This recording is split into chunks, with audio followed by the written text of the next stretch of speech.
Welcome to the Founder Finance Podcast. We have Alexander Palmiere with us. He is founder and CEO of Refresh Digital Strategy, previous CFO and president at Responsible.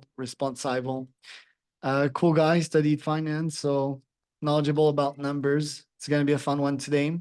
This one is presented to you by podplayer.com. That's my podcasting company if you want to start your scale podcast and make money with it, and by Qualia here. Qualia from Neurohacker, top nootropic for entrepreneurs. You can check them out at neurohacker.com. Alex, welcome to the pod. Tell me a bit more about yourself and what you're up to nowadays. Yeah, thanks for having me. Um, Long story short, currently running a company called Refresh Digital Strategy. We help small to mid-sized businesses on their digital presence. So all things from website development design, SEO strategy through paid ad campaigns, organic blog creation, organic social media management on the back end for them. So that's what keeps me busy these days. Right. And why entrepreneurship? I mean, you could have gone a lucrative CFO job. Why did you decided to launch your own stuff? Yeah, so I have background in finance. Obviously, I studied it in school, have experience in it, running the day-to-day of a company. And I really found that I just like scaling businesses. I really like taking something from, a one-person show to a small, mid-sized team. That really gets my juices flowing. So that's what I like most about it. Not necessarily, I enjoy the numbers piece of it, but what I like more is seeing those numbers come to life and actually become something tangible. What does it take to scale a digital design agency like yours, finance wise? Finance wise, yeah, it's interesting. So margins are super important in this business. Um, Finding great people is even more important. I mean, that's the most important thing in any business. But from a number standpoint, in this business in particular, you can really find great people all over the world nowadays. And so, just being aware of how the people you're finding fit into your target margin and making sure there's enough meat on the bone at the end of the day to keep everything running smoothly. So um, it's really an interesting balance, trying to find and keep great talent and make sure there's still enough to go around for everyone. Did you raise funding for that one? Are you mostly alone on the cap table? Yeah, loan on the cap table currently. I do have kind of a silent partner who has some phantom equity. Um, but a loan on the cap table currently, and no outside funding other than a line of credit that we have currently. Are you seeking to raise for that kind of business? Are agencies made to be investable? I don't think the agency model necessarily is the best outside investment source, if I could say so myself in my experience. But what I do think deserves outside investment and what I've seen in the past is a lot of agencies are creating some really cool, unique, proprietary products, or especially nowadays with AI, kind of productizing their service model. And I think that is really investable and could be something that, for us in the future, I've got a lot of ideas about just how we can productize different things that we're doing from a service standpoint, and I think those we could be seeking investment at some point in those. Cash flow wise, how do you make sure to stay afloat? Yeah, well, the nice thing is about our business is we've got a really great recurring monthly recurring revenue base, and so that in and of itself helps keep us uh, cash flow positive. Every month on the first, we've got a large subset of clients who pay a subscription. And so that is great. I would recommend to any agency out there, try and split your payments up into some sort of subscription based model if you can. It just makes things a lot simpler versus a project fee model. We still do project based work, but um, even sometimes I try to split those project payments into a couple monthly installments so it's easier to forecast out exactly what you have coming in every month? I've tried a bunch of things to make the payments easy for my clients. I've recently raised my prices from, they started at 2K this year to 3.5K per month for my cold outreach services done for you. And yesterday, something interesting happened. I'm actually gonna write a newsletter about it. There's this client that negotiated me at 2 weeks instead of 1 month. And usually I don't like if you're gonna do 1 month with me, just not enough, right? You need to do at least three. And yeah, I signed this guy up and I spent 1 hour with him. Gonna probably spend 30 minutes more with this guy, and the result is I'm gonna be paid 1,500 USD an hour, which is not too bad. My goal is 5K, but I think I raised my prices too quick. The 3.5K might be too hefty in this market, in this economy. And I think I need to show more flexibility and be more open to negotiate, because most of the time I just tell no to these people. What do you think about that? Hmm. Yeah, I don't know. I think I'm always a believer that it's better to have money coming in than not. You know, if you've got the customer paying you something, even if it's not your ideal rate, you can always try and negotiate once they're paying you and have paid you a few times versus saying no right away. But on the flip side, I have been in situations where I've kind of overbooked myself because I've taken on too much work, and then you kind of have to bat from behind uh, at the end to dig out of that. And so I see pros and cons. I think there's an innate feel that every business kind of has, especially as a business owner or kind of solopreneur. I think you kind of have an innate feel for where your price should be. Um, and it's hard to translate that to others as you try to scale your business. But I think that's something innate that everyone just has. Right. And I'm looking at your agency. What's the ticket size usually? You offer a bunch of services also. Do you feel you should focus on one specific service, essentially, like websites, or diversification is also good? Yeah, I think showing diversification is good, but just because we show that, about 90% of our revenue still comes from about two of those services. So website development is still our bread and butter. Website designs are bread and butter.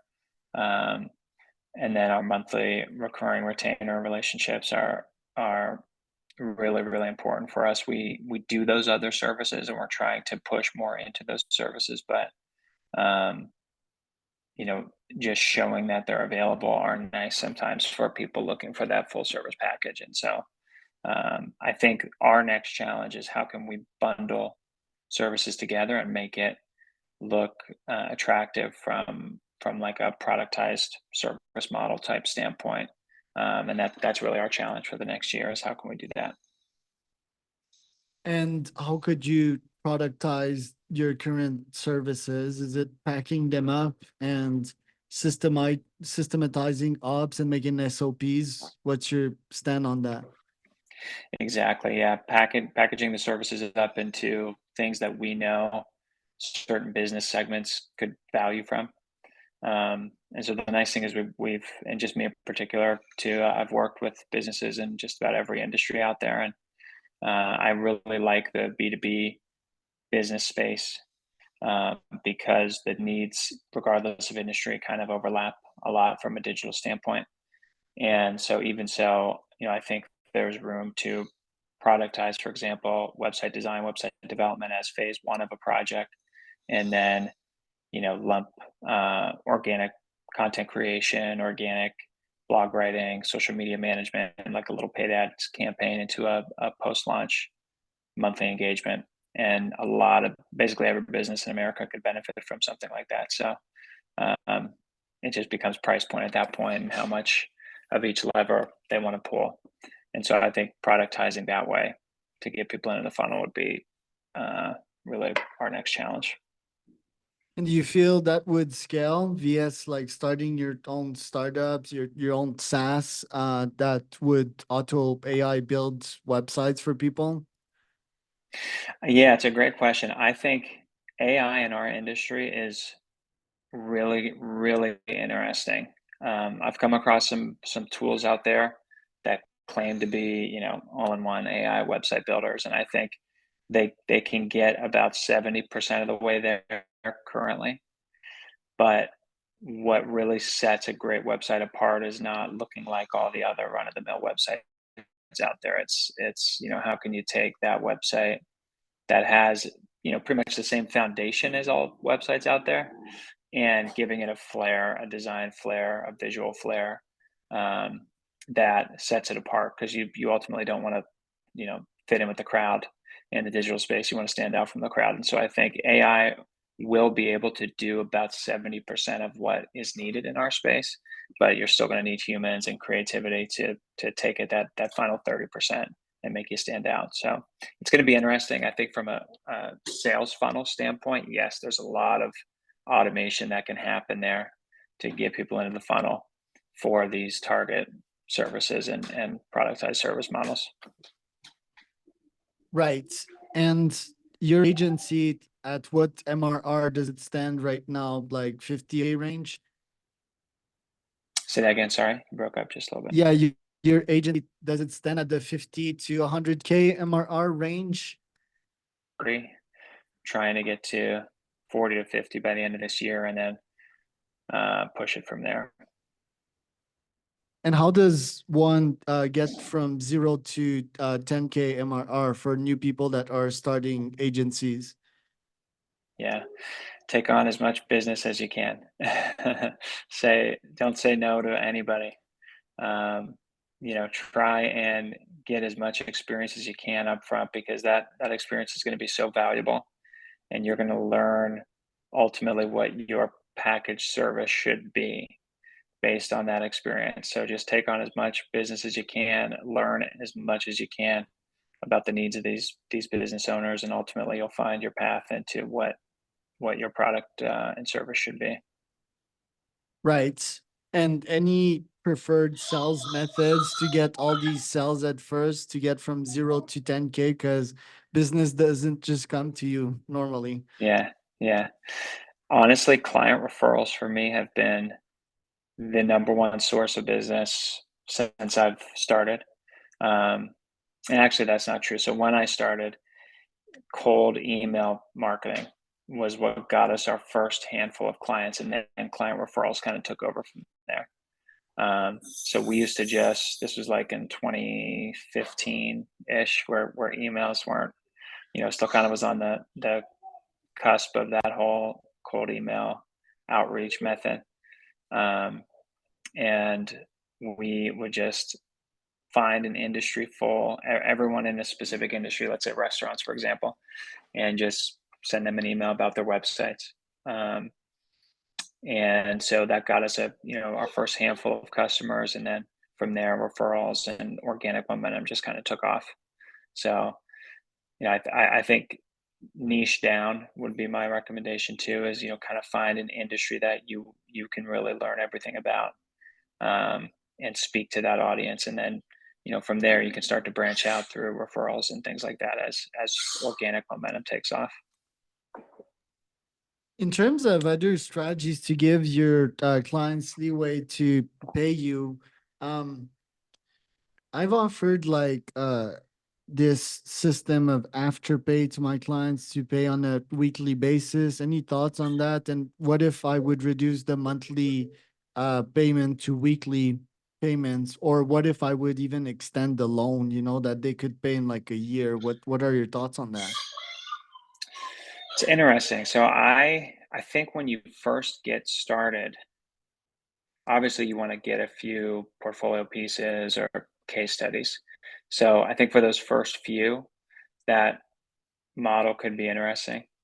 I think once you start getting a few and you get a few case studies, you should definitely be paid upfront for your work, um, as much upfront as you can. Right? Not maybe not the whole project fee, but you need something to cover your cost up front. If when we talk about cash flow and how important that is, right? Without any payment up front, you really can't get the engine rolling.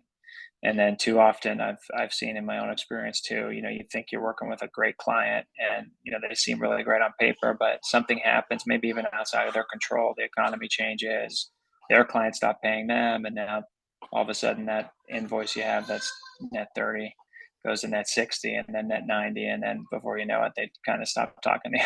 So you just want to avoid that situation as much as you can. I think weekly payments are interesting, but it almost is like too many touch points too. um, and so I think do what you can for those first couple to get those case studies, and then afterwards try and get your payments at sale if you can, as much as you can at sale. Interesting. And in your case, in your agency, what are your core expenses nowadays, and what do your margins look like? Yeah. Nowadays, core expenses are people.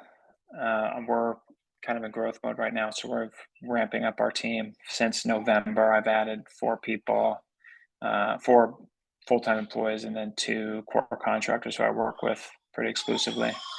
Um, and so we're really in ramp-up mode currently, and so margins are a little tighter than they were pre-November, but after July this year, they should start to tick back up.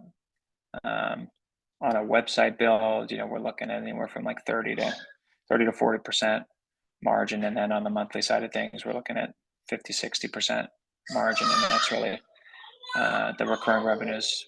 Where you don't have as much cost either. So Love it. And the margins, in what area are they? just on the whole for the business, yeah. So if you take me out of it, margins are net margins are around 20 to 30%, I would say. And do you have an objectives to get them higher, or is that average in the agency world? I think that's probably about average in the agency world. Might be a little lower for us just because we're ramping up right now. Um, but I think that's probably about average, depending on. I mean, we could hire more people too, probably, and our team would, I'm sure, welcome that, and that would push them, a little bit lower too. So I'm trying to build the business where I can really exit myself from a lot of the day to day in the next 12 to 18 months. And so to do that, you got to hire people and invest in systems. And so we'll see where the margin ends up. Um, In terms of services, what are the most profitable ones you're offering right now? Like, are websites more profitable than logos, or? yeah, yeah. I think webs. Well, I know websites are our most profitable for sure right now. Um, Maintenance agreements and ongoing service agreements are probably the most profitable long term. I've had clients who I sold back in 2014, 2015. They've been customers of ours, and so that kind of retention is just amazing. You can't really, I mean, you can quantify it, but it's just gold. The amount of referrals they've given us, and just great relationships over the years. So that kind of stuff is harder to quantify, but yeah, websites currently from a one-off basis are the most profitable. And you said excluding yourself, they were 20-ish. Do you pay yourself on a weekly basis? Like, how do you go with that, and how do you make it fair for the rest of the team? Yeah, so I pay myself a monthly salary, just like our normal team member, and then it's pretty low compared to the rest of the team.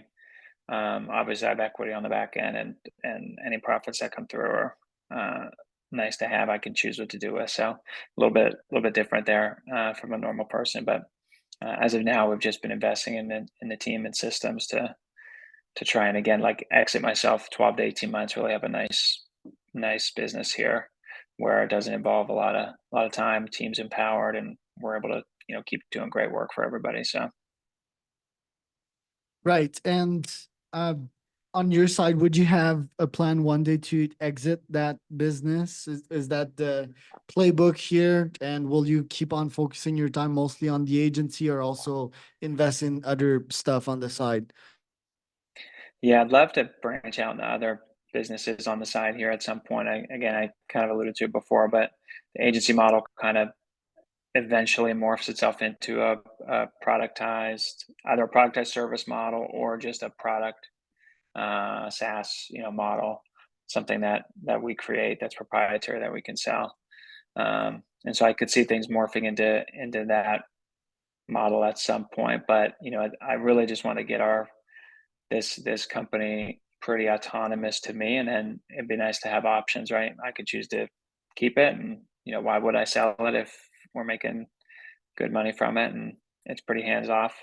Um, it might be a nice dividend on a monthly basis. So, um, or maybe I do choose to sell it and exit and hand it off to another owner operator, and they can take it to the next level from there. So, um, haven't thought too much about it. I'm just trying to get it semi autonomous first, and I think then that will open up other options. What's the greatest ROI in business stuff you spend on that return the most? And what about personal, like stuff you spend on a day to day that's bringing you huge joy or value? Yeah, I would say on the personal side of things first, buy the best computer you possibly can in our business. I mean, in just the world today in general, right? I mean, we're so interconnected. Everything about business is transacted through your computer. So do not skimp on your computer. Buy your computer. And then also I would say invest in your health. So gym membership, make sure you're doing what you can to stay active, especially being at a computer all day. You got to kind of force yourself to get up and go for walks and go to the gym when you can, and you know make sure you're not burning yourself out. So, from a business standpoint, the answer is always people. You got to find the right people.